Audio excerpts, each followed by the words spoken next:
سورۃ الطور کی آیت نمبر 22۔ الحمد للہ وکفی وسلام علی عبادہ الذین اصطفی، خصوصاً علی سید الرسل وخاتم الانبیاء وعلی آلہ واصحابہ الاتقیاء۔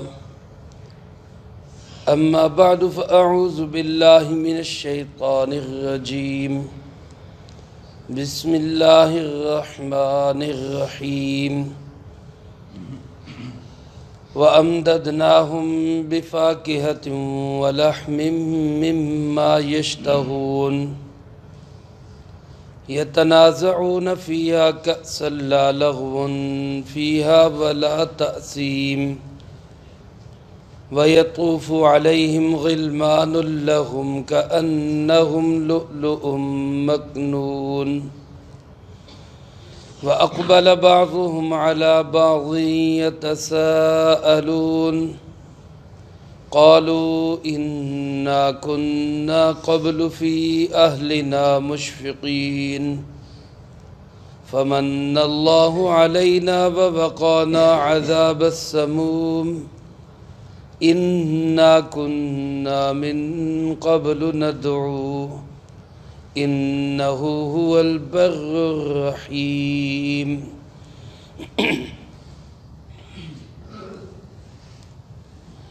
وَأَمْدَدْنَاهُمْ بِفَاكِهَةٍ،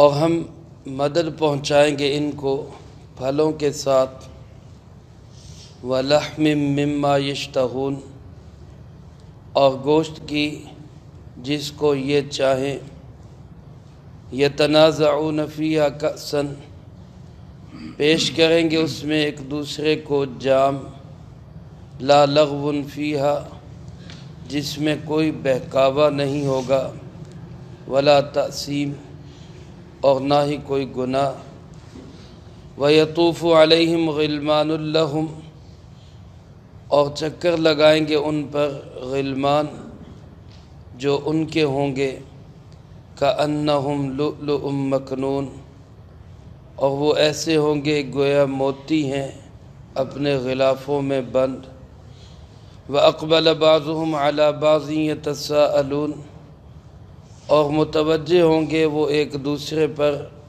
سوال کرتے ہوئے، قالوا انا كنا قبل فی اہلنا مشفقین، کہیں گے کہ بے شک ہم اس سے پہلے اپنے اہل میں ڈرا کرتے تھے، فمن اللہ علینا، سو اللہ نے ہم پر احسان کر دیا، ووقانا عذاب السموم، اور ہمیں بچا لیا گرم لو کے عذاب سے، انا کننا من قبل ندعو، یقیناً ہم اس سے پہلے اسی اللہ ہی کو پکارا کرتے تھے، انہو هو البر الرحیم، بے شک وہی اللہ نیک سلوک کرنے والا اور رحم کرنے والا ہے۔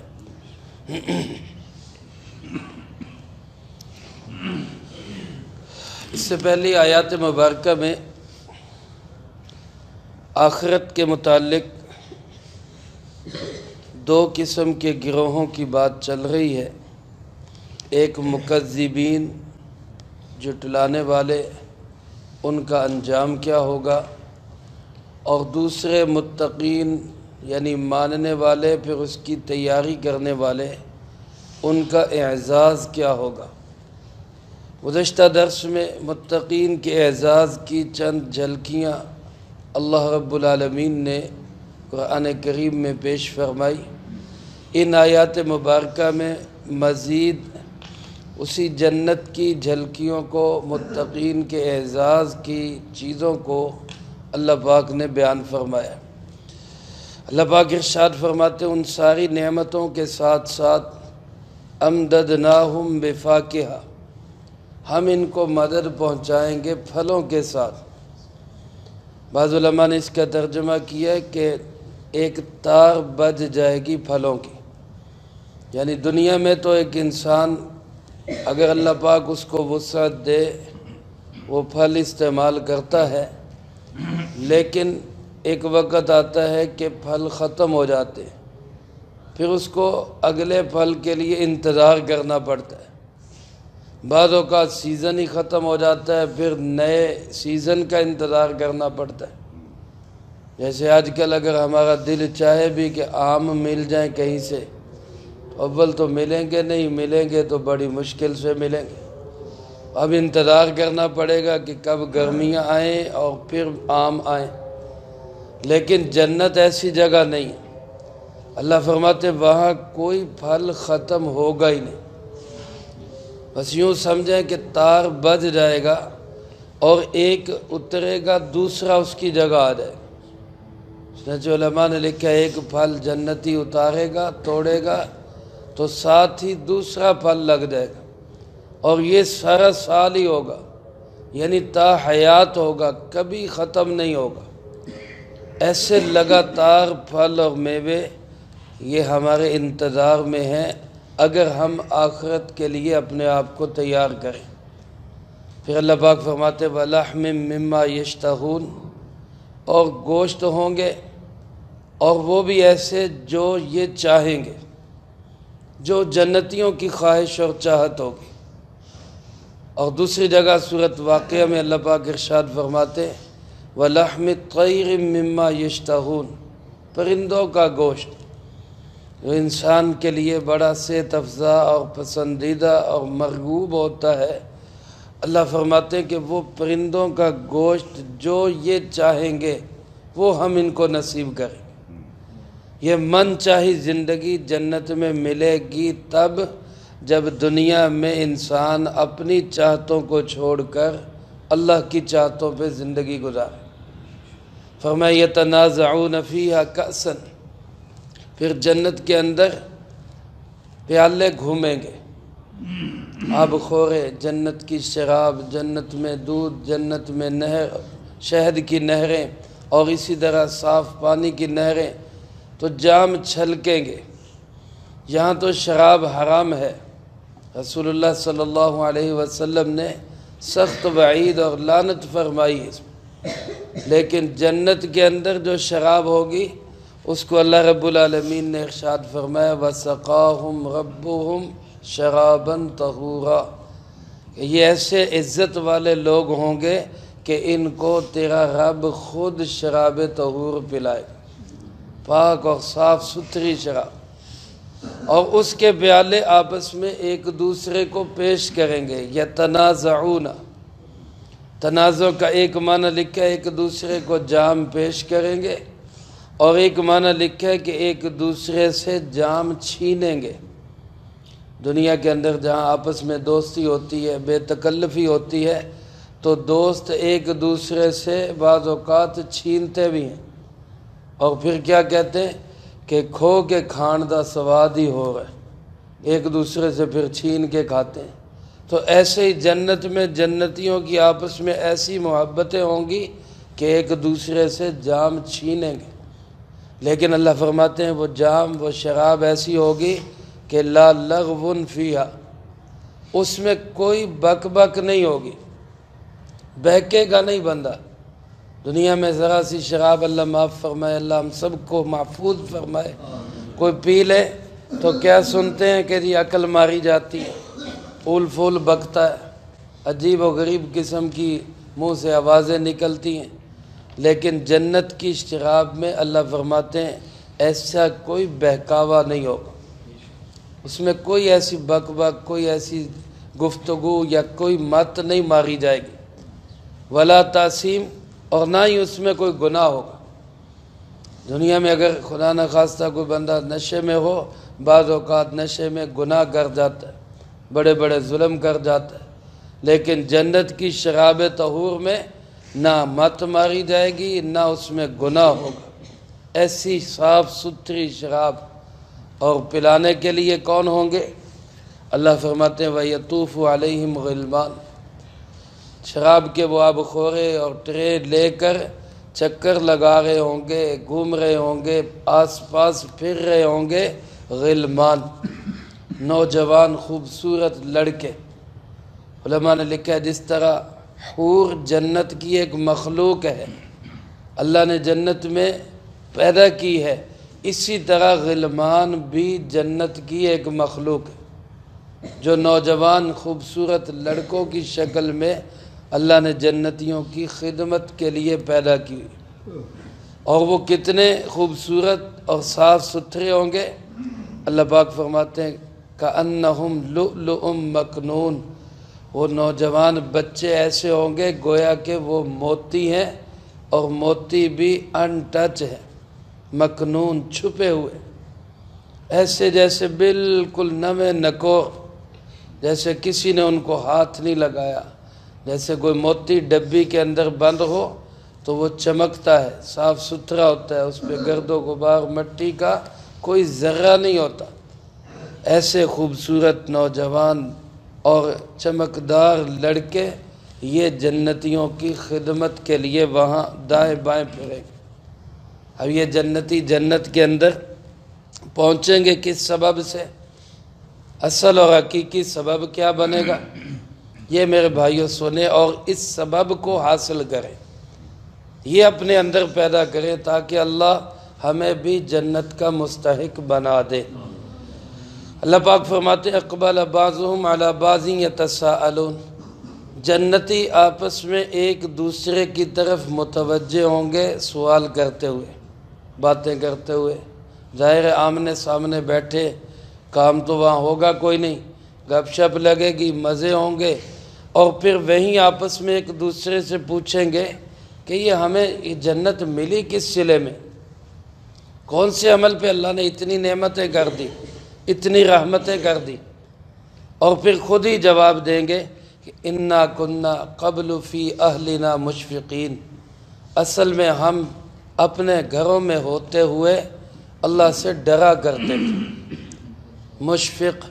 مشفق کا معنی ڈرنے والا، ہم اللہ سے ڈرا کرتے تھے، خوف ہوتا تھا کس بات کا؟ ایسا خوف نہیں جیسے انسان کسی موذی چیز سے ڈرتا ہے، سانپ بچھو سے یا چور ڈاکو سے ڈرتا ہے، بلکہ خوف ایسا جیسے کوئی انسان اس بات سے ڈرتا ہے کہ میرا محبوب مجھ سے ناراض نہ ہو جائے۔ اللہ ہمارے محبوب ہے، سارے بولو اللہ کیا ہے؟ ہمارے محبوب ہے۔ والذین آمنوا اشد حبا للہ، اللہ فرماتے جو ایمان والے ہیں سب سے زیادہ شدید محبت وہ کس سے کرتے ہیں؟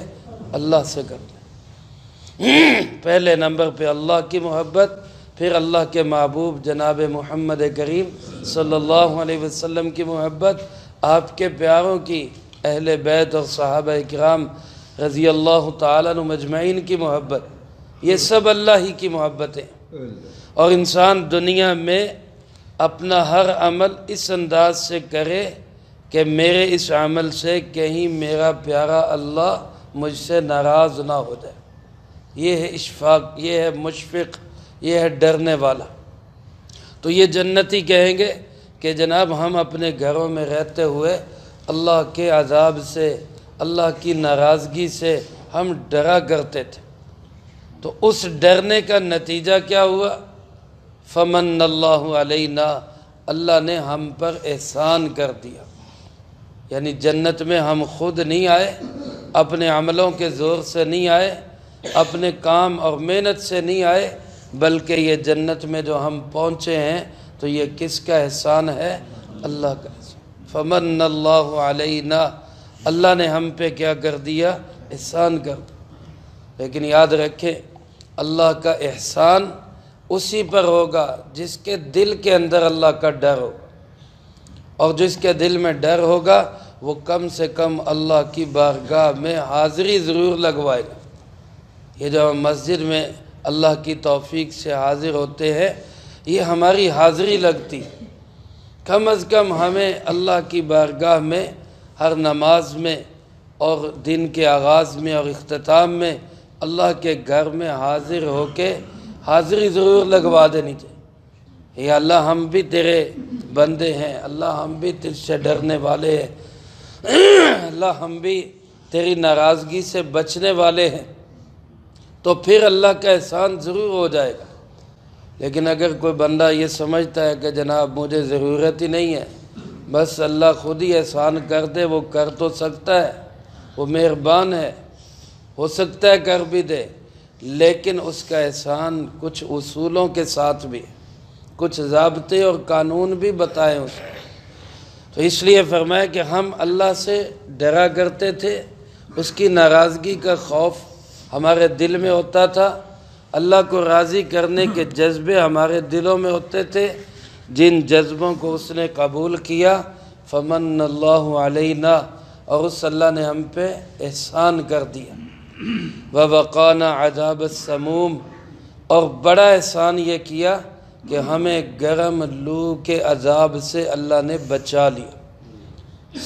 سموم کہتے ہیں گرم ہوا، جس کو لو کہا جاتا ہے، اس لو سے، جہنم کی اس گرم ہوا سے اللہ نے ہمیں بچا لی۔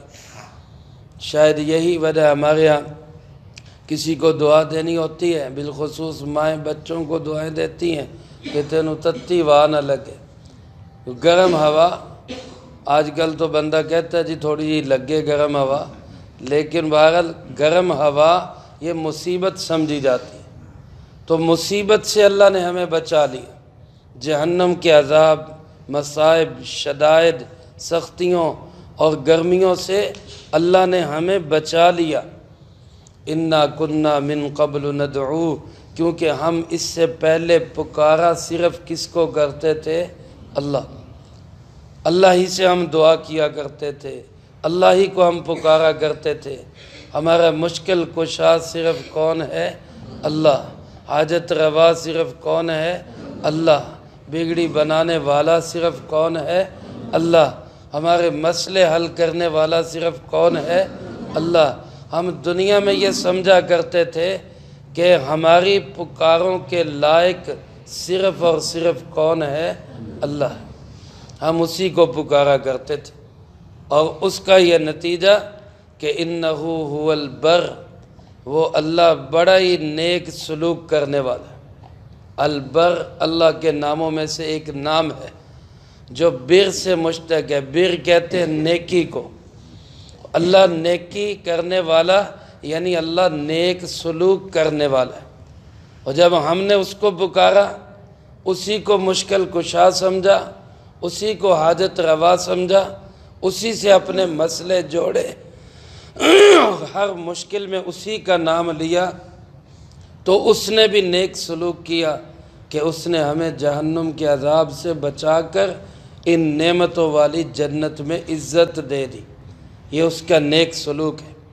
اور الرحیم، وہ بڑا ہی مہربان، رحم کرنے والا ہے۔ اس نے اپنی رحمت سے، علماء فرماتے ہیں بر کا اظہار ہوا کہ جہنم سے بچا لیا۔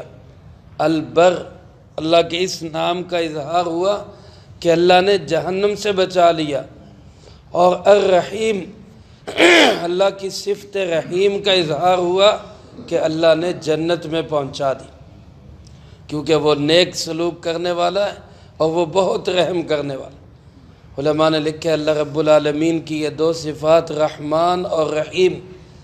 رحمان، دنیا میں اس کی رحمت عام ہے، کافر پہ بھی، مسلمان پہ بھی، ماننے والے پہ بھی، انکار کرنے والے پہ بھی، اللہ کے دوستوں پہ بھی، اللہ کے دشمنوں پہ بھی۔ آج دنیا میں دیکھیں جو اللہ کو نہیں مانتے، اللہ نے کبھی ان کی روٹی بند کی، کبھی ان کا پانی بند کیا، کبھی آکسیجن روکی ہے کہ میں نے سانس نہیں لین دینا۔ اللہ اپنوں پہ، پرایوں پہ، ماننے والوں پہ، نہ ماننے والوں پہ، دوستوں پہ، دشمنوں پہ، سب پہ رحم کرتا ہے۔ یہ رحمان ہے دنیا کے اندر۔ اور آخرت کی جو رحمت ہے وہ صفت رحیم ہے، وہ رحمت خاص ہوگی، اور وہ صرف ایمان والوں پہ ہوگی۔ اس لیے رسول اللہ صلی اللہ علیہ وسلم کی دعاؤں میں ملتا ہے، یا رحمان الدنیا و رحیم الآخرہ، اے دنیا کے رحمان اور آخرت کے رحیم۔ تو اللہ رب العالمین کی یہ صفت رحیم، اس کا اظہار ہوگا کہ وہ ہم سب کو جنت میں پہنچائیں۔ تو میرے بھائیو، عمل کیا کرنا ہے؟ مشفق بننا ہے، ڈرنے والا بننا ہے، مہربانی کرنے والا بننا ہے، اللہ کی ناراضگی کو سامنے رکھ کے خود اپنے آپ کو بچانا ہے کہ مجھ سے کوئی ایسا کام ہو جائے تو فوراً اس کو پکارنا، توبہ کرنا، معافی مانگنا، اس کی بنا پر ضرور اس کی رحمت ہمیں اپنے جو ہے وہ چھاؤں میں چھپا لے گی۔ اللہ مجھے آپ کو سب کو یہ نصیب فرمائے، جو کہا سنا اس کو زندگی میں لا کے دوسروں تک پہنچانے کی توفیق عطا فرمائے۔ اللہم انت السلام ومنک السلام، تبارک ربنا وتعالیت یا ذا الجلال والاکرام۔ اللہم اعنا علی ذکرک وشکرک وحسن عبادتک۔ اللہم احسن عاقبتنا فی الامور کلہا واجرنا من خزی الدنیا وعذاب الآخرہ۔ اللہم باقیتا کباقیت الولید، اللہم استر عوراتنا وآمن روعاتنا، اللہم انا نجعلک فی نحورہم